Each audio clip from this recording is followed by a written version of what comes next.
श्री स्वामी समर्थ. जय जय रघुवीर समर्थ. स्वामी भक्तांनी वर दिलेल्या दोन पर्यायापैकी एका पर्यायाला स्पर्श करा आणि स्वामी तुम्हाला कोणता प्रवचन देत आहे ते जाणून घ्या.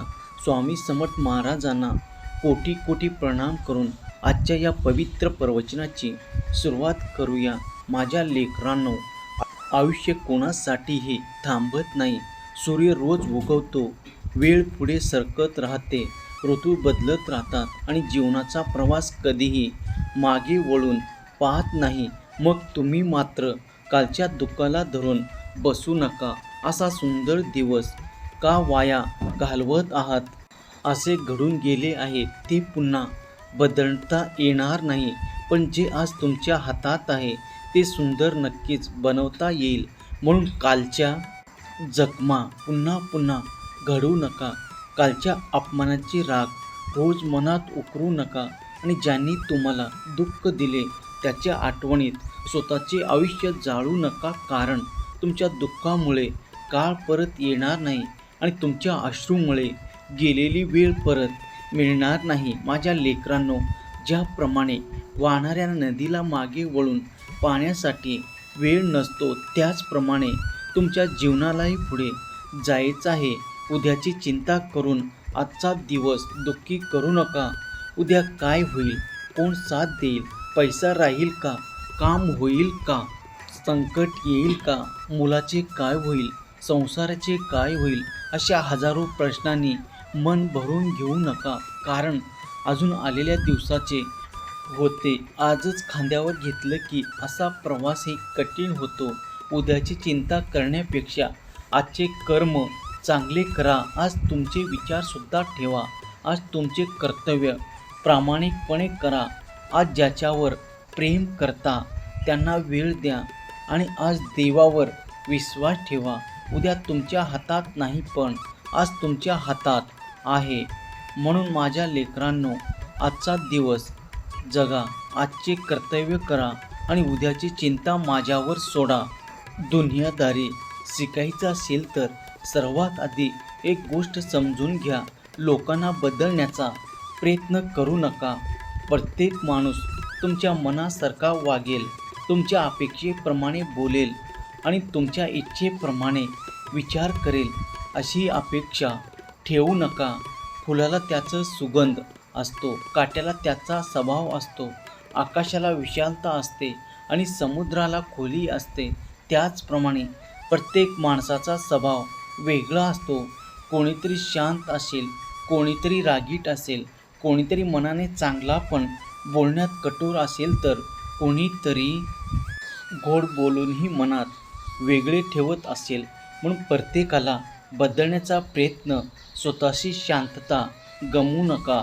लोकांच्या स्वभावाला स्वीकारणे म्हणजे त्याच्या चुकीला पाठिंबा देणे नव्हे.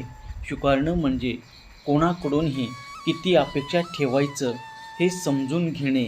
जो वारंवार दुखवतो त्याच्यापासून योग्य अंतर ठेवायला शिका. जो तुमची किंमत जाणतो त्याला मनापासून जपायला शिका. जो फक्त स्वार्थासाठी जवळ येतो त्याच्याकडून निस्वार्थ प्रेमाची अपेक्षा करू नका. आणि जो तुमच्या कठीण काळात हात धरून उभा राहतो त्याला आयुष्यात कधीही विसरू नका. दुनियादारी म्हणजे प्रत्येकाशी भांडत राहणे नव्हे, तर कोणाला किती मनात स्थान द्यायचे हे ओळखणे. माझ्या लेकरांनो, आयुष्यातील सर्वात मोठी शांती तेव्हा मिळते जेव्हा तुम्ही प्रत्येक गोष्ट आपल्या मनासारखे घडावी अशी अपेक्षा करणे सोडून देता. काही गोष्टी तुमच्या इच्छेप्रमाणे घडतील, काही घडणार नाहीत.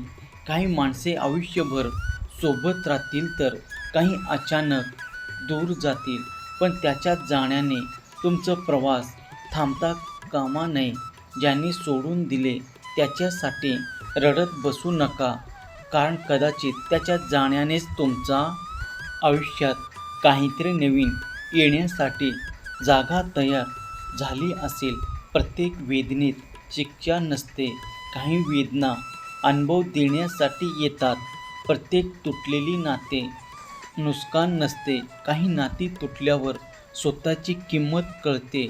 म्हणून माझ्या लेकरांनो, कालच्या दुःखाला निरोप द्या, उद्याच्या चिंतेला थोडे थांबायला सांगा आणि आजच्या दिवसाला मिठी मारा.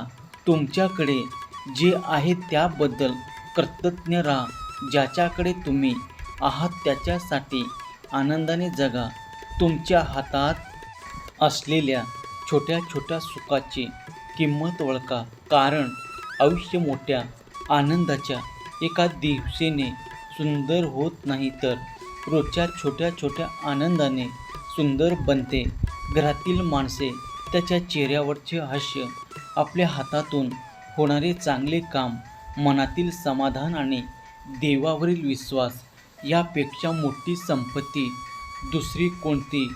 लक्षात ठेवा, काळ येण्यासाठी थांबत नाही, पण काळातून शिकवणाऱ्या माणूस मात्र बदलतो. म्हणून दुःखातून अनुभव घ्या, अपमानातून आत्मविश्वास घ्या, संकटातून धैर्य घ्या आणि प्रत्येक नात्यातून काहीतरी शिकून पुढे चला. लोक बदलतील या अपेक्षेवर जगू नका.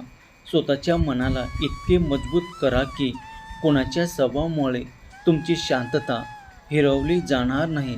माझ्या प्रिय लेकरांनो, एक गोष्ट नेहमी लक्षात ठेवा, तुमच्या आयुष्यात येणाऱ्या प्रत्येक व्यक्तीला तुम्ही तुमच्या मनाच्या आरशात पाहता. म्हणून समोरच्याने केलेली छोटीशी चूक ही तुम्हाला मोठी वाटते आणि त्याच्या एका कटू शब्दांनी तुमचे मन अनेक दिवस दुखावते. पण जरा विचार करा, तुम्ही कधी न कळत कोणाचे मन दुखवले नसेल का?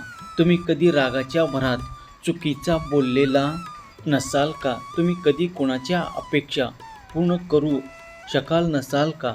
मग दुसऱ्याच्या अपूर्णतेला शिकवण्याची तुमचे मन मोठे करा. परंतु याचा अर्थ असा नाही की वारंवार होणारा अपमान सहन करत राहायचं. क्षमा करणे शिक्षा, पण स्वतःची किंमत करू नका.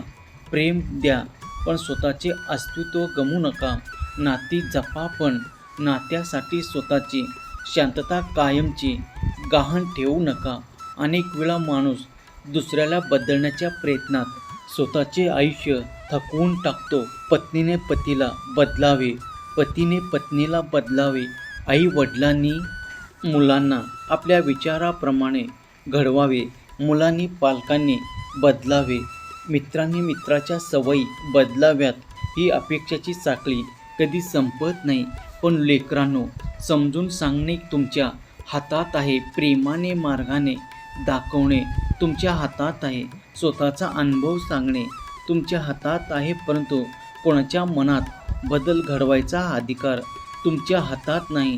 जोपर्यंत समोरच्या व्यक्तीला स्वतः बदलण्याची इच्छा होत नाही, तोपर्यंत तुमचे हजारो प्रयत्न व्यर्थ ठरू शकतात. म्हणून आपली शक्ती अशा गोष्टीवर खर्च करा ज्या खरोखर तुमच्या हातात आहेत. आपले विचार, आपले कर्म, आपली वाणी आणि आपली वृत्त. आज तुम्ही ज्या गोष्टीसाठी लढत आहात, कदाचित काही वर्षांनी त्याच गोष्टीकडे पाहून तुम्ही म्हणाल, तेव्हा मी इतका त्रास करून घेतला होता, पण हे दुःख कायमचे नव्हते.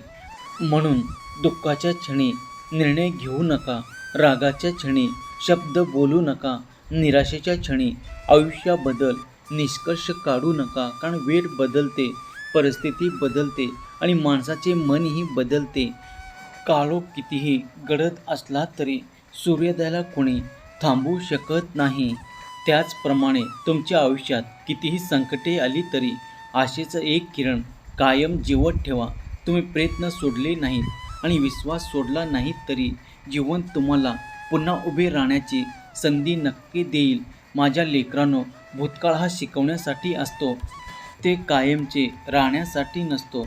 भूतकाळाकडे वळून पहा, पण तिथेच घर बांधू नका. तुमच्याकडून चुका झाल्या असल्या तरी त्याची जबाबदारी स्वीकारा आणि स्वतःला सुधारा. पण आयुष्यभर स्वतःला शिक्षा देत बसू नका. ज्याने चुका मान्य केली तो कमजोर नसतो, उलट स्वतःला बदलण्याचे धैर्य त्याच्यात असते. श्री स्वामी समर्थ. जय जय रघुवीर समर्थ. धन्यवाद.